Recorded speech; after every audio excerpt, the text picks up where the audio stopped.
got rants or anything like that. Okay, but so in the spirit of Money Monday, let's say someone in the audience wants to be a comedian. Yes. How do they get started on this path to be a comedian? Good question, Fresh. Yeah. But fortunately for the new era, man, they got it so fucking easy. You just go and build your own, do some skits on IG, build your audience, or TikTok. Even TikTok's even better.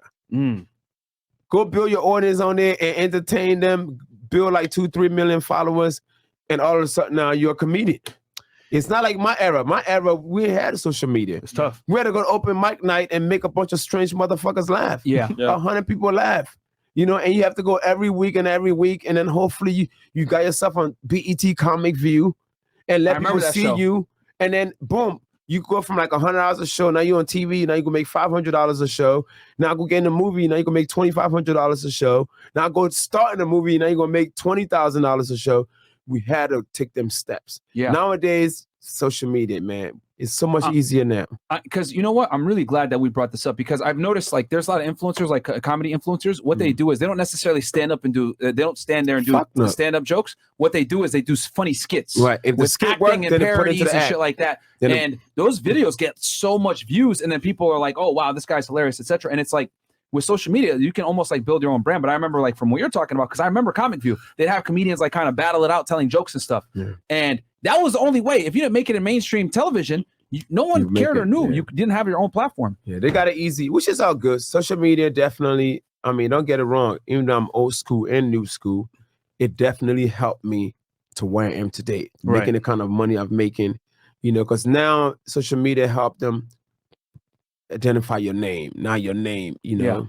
At first, I used to be the African nigga from Next Friday. Now, it's Michael Blackson.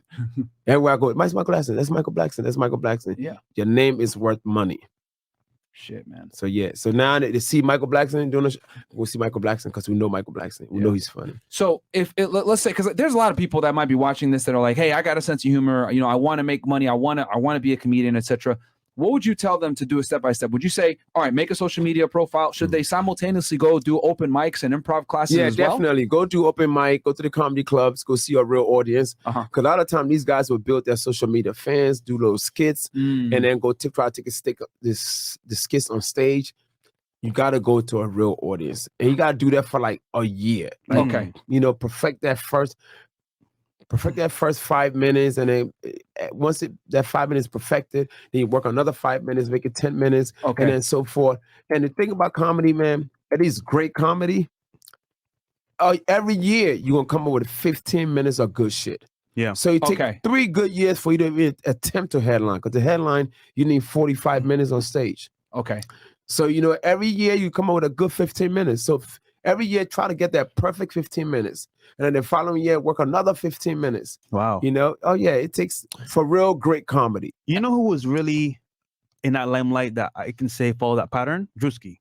He was funny online, on social media. Then he started doing comedy shows. It wasn't that good at the beginning, but he perfected his craft. Now he's killing it now with those comedy shows. He's still hosting. I'm not sure he's doing like a stand-up comedy show yet. I don't know. I know he's hosting a lot of big events and he's kind of like doing his thing. Yeah. You know, he's in a competition where people come and they sing. Yeah, exactly. But I'm saying I'm yet to see him go on stage and tell jokes for 45 minutes.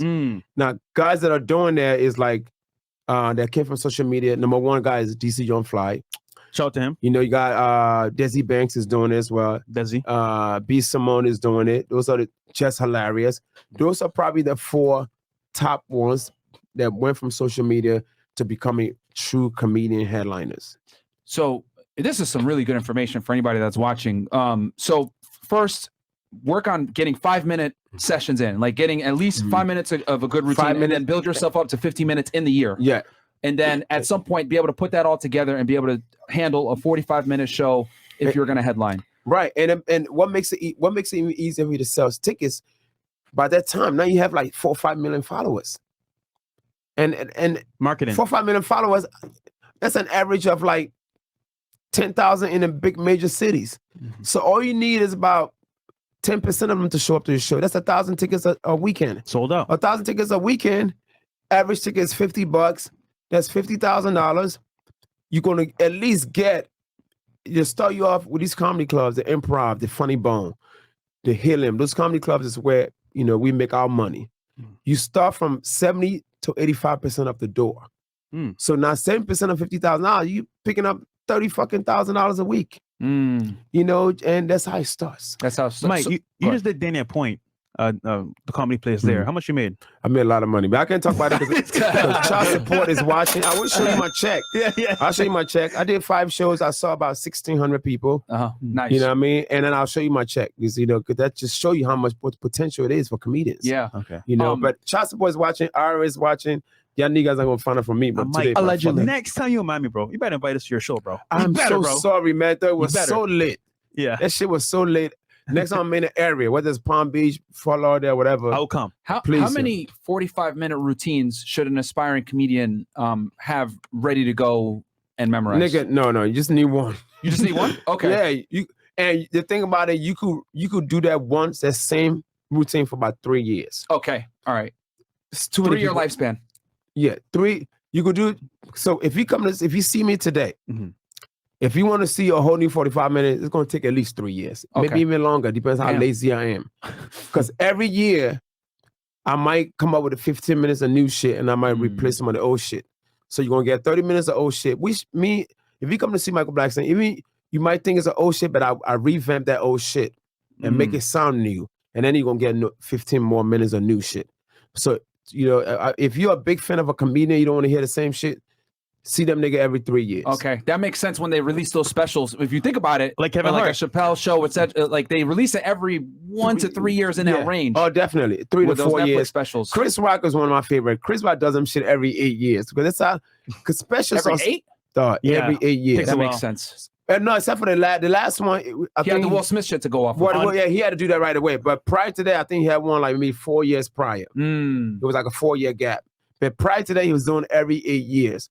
And the longer it takes, though, the better. Because now you like, you know, it's fresh. Let me ask you this, Mike. How the hell, like, obviously you're talented, so this probably comes easy to you. But for those people out there that kind of want to do this and are a little bit rough around the edges, how do you come up with material? Do you focus on the news? Do you focus on current events? Do you focus on society? It depends what you want to do. You have to pick. Me, I think people like to know what's going on right now. Mine's all over the place. Mine's is personal relationships. Women always want to hear about relationship, like because every woman's struggling with a man or a man struggling. They want to know how shit lasts. Yeah, you know. So I got my relationship point of view.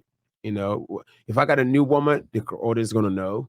I'm gonna talk about it. If I got engaged, I'm gonna talk about it. And that lasts forever. That type of content, those jokes, right? Like relationship jokes lasts forever. Versus like current events. Like current events in and out. But at the same time, you got to show how brilliant you are by making fun of what's going on right now. Yeah. I have material on Joe Biden falling every week. I have material on Donald Trump having like 36 indictments, 66 misdemeanors, 11 grabbing by the pussy. He got all these cases and the nigga still running for president. Are you watching news every day to stay sharp?